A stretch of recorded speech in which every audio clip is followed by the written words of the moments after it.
Hello guys! Welcome back again dito sa aking YouTube channel. For today's video, so ayan, i-update ko sa inyo guys itong aking mga pinamili. Kaninang tanghali, namili kami, then ngayon lang guys kami nakauwi. So ayan, hindi pa ako nakabihis dahil kakauwi lang namin. Then, ayan, isi-share ko lang ito guys kung magkano ang aming nagastos ngayong araw sa aming pamimili.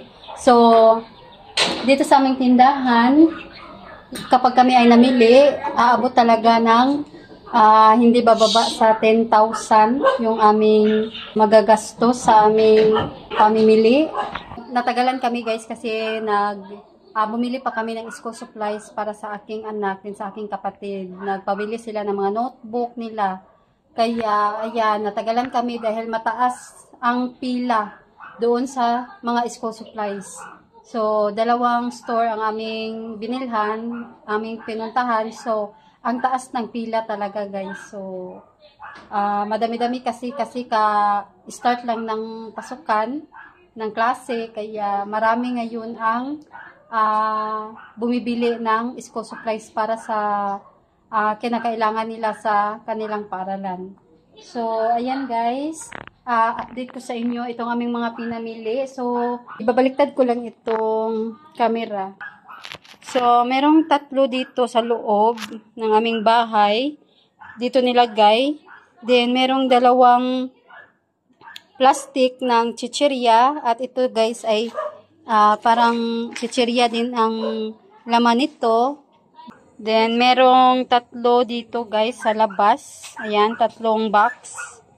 Then, meron kaming biniling isang case ng Swakto na Royal at isang case ng Cobra na kulay green at Mountain Dew at Cobra na kulay yellow.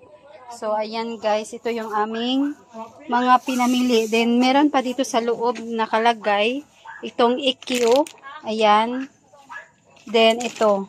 Ito ay binili ko ito sa may mga wine, itong sigarilyo at chocolate. Then, binili namin ito guys sa labas, doon sa may incheck. So, ito yung aming mga pinamili. Ayan. So, ayan guys, isi-share ko lang sa inyo kung magkano ito lahat. Sa susunod kong video guys, ay mag-haul and pricing ako dito. So, balik tayo guys dito sa loob. Nandito kasi yung mga resibo. So, nagkalat pa dito sa loob ng bahay. Ayan. So, ito yung resibo sa Watsons. Namili kami guys doon ng MX3.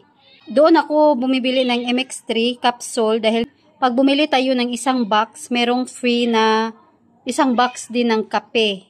So, merong times na bibigyan nila ako ng free na dalawang capsule. So, ngayon, hindi nila ako binigyan. So, ito lang ang free ko, itong isang box ng kape. So, ipapakita ko mamaya.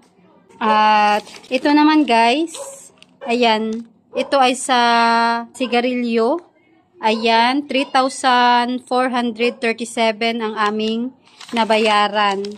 Then, ito naman sa school supplies. So, ito yung aming nabayaran, 452.70. Then, itong isa, ito ay siopaw. Ayan, namili kami ng siopaw dahil masarap yung siopaw nila guys. Nasasarapan ako sa siopaw sa Shoppers Mart. So, bumili ako ng tatlo. Then, ito naman sa pharmacy. Ito sa Pas Pharmacy ko ito nabili. So, ayan, ang nabayaran namin ay 171.50. Then, ito yung aming resibo sa grocery. So, medyo mahaba ito guys dahil marami-rami ito guys. Then, ang nabayaran namin ay 7,744.95. Ito naman guys, nabili namin ito sa Shoppers Mart. So, ayan. Ang nabayaran namin sa Shoppers Mart, so ito.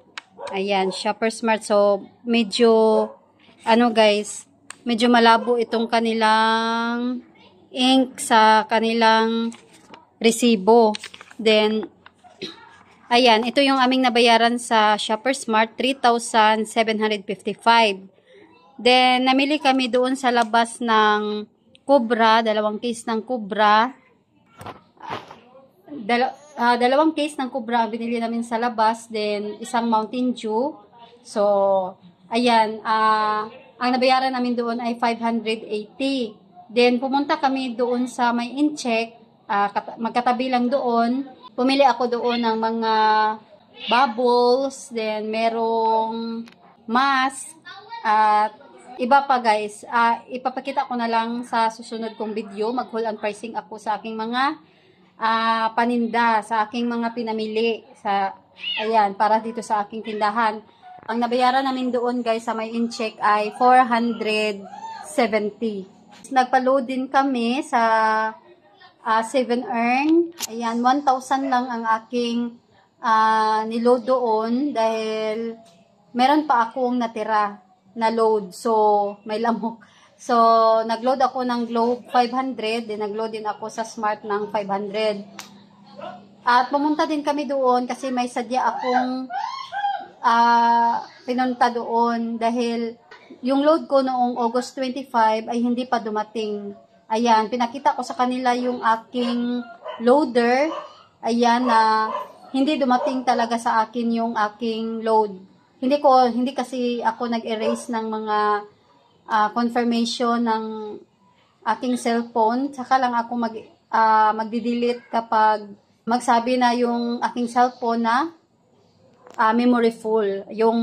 Ayan. Then, hanggang ngayon, hindi pa rin nila ako mabigyan ng load. Dahil, titingnan pa daw nila kung dumating ba talaga yung load. Ayan. Meron kasing times daw na may ganyan na mababawasan sila ng load pero hindi dumating sa kliyente yung load. So, yung sa customer yung load. So, ayan. Magantay na lang ako guys kasi malaki naman talaga yung 400 na mawawala lang. 3 pesos lang ang tubo ko sa load. Then, kailan pa natin yun mababawi yung tres na worth 400 yung niload ko tapos hindi dumating. So, kailan ko pa mababawi yung 400 na niload ko na hindi dumating sa akin. Kaya gusto ko na mabigyan talaga ng refund or pwede bigyan na lang nila ako ng 300 na load or basta ma-refund lang yung aking niload na 400 pesos. Okay lang guys kung 100 pesos lang yun. Medyo kayang-kaya lang na hindi mauwi yung aking, hindi maibabalik yung aking pera. Pero 400 kasi yun, para sa akin malaki na yung 400 na niload ko tapos hindi dumating. Ayan. So, kaya, ayan guys, pumunta talaga kami kanina doon dahil opening kasi yung in charge na nung nagpa-load kami yung babae. Ayan, opening siya. Kaya, pumunta kami ng maaga kanina para siya talaga ang aming makakausap. Ayan. So, tatawagan na lang daw niya kami kung ano na ang result. Kung na-load ba or hindi. So, ayan guys. Tinutal ko na ito. Ayan. No, pagdating namin dito. So, nilista ko na. At ayan. Nagtotal lahat ang aming nagastos ngayon guys. Yung mga pinamili namin. Kasama na doon yung load, yung nasa labas, yung sa may incheck, at saka yung mga Mountain Dew, at saka doon sa Shoppers Mart, at saka sa Alturas, at sa pharmacy. Ayan, at doon sa sigarilyo.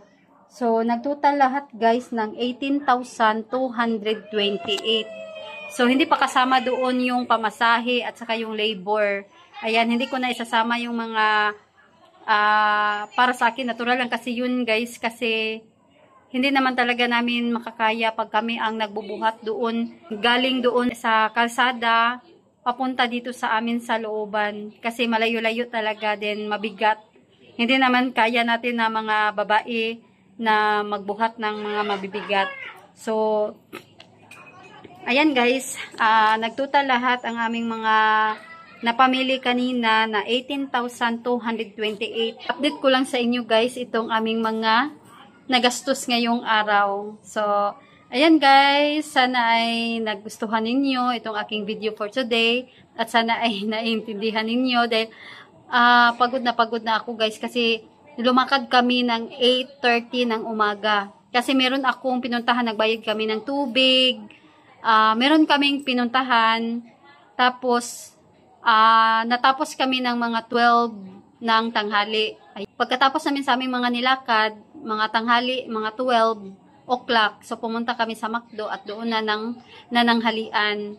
Then, pagkatapos naming mananghalian, doon na nag-start na kaming mamili ng aming mga kailangan sa aming tindahan, sa aming sari-sari store. Kaya, natapos kami guys ngayon na mga 6 o'clock na guys, kami natapos. So, ngayon ay 7 na. Ayan, 6:45 PM na dahil nung pag-uwi namin, kumain muna kami dahil nagutom kami at lagi kaming bili ng tubig doon sa city, doon sa bayan dahil mainit ang panahon, then uhaw na uhaw, kaya bili ng tubig doon. Bumili kami sa Shoppers Mart, sa Alturas Mall, then bumili din kami doon sa Watson. Ayan, then ngayon, ininom ko talaga. Ayan, 2 tubig. Ito guys. So, ito yung aming dala. Ayan, dala ko ito nung pumunta kami sa bayan nung umaga. Tapos, pumunta kami sa Watson. Bumili na naman ako ng tubig. Tapos, bumili rin ako ng tubig sa Shoppers Mart. So, nandun yung lagayan sa box. Ayan. So, ininom na namin yun. So, hindi namin nadala. So, ayan. Uhaw na uhaw kanina dahil mainit ang panahon. Mainit talaga doon guys sa bayan. Kanina kasi meron talaga kaming pinuntahan doon na importante. So, ayan guys, update ko lang sa inyo itong aming nagastos ngayong araw. So, okay guys, thanks for watching.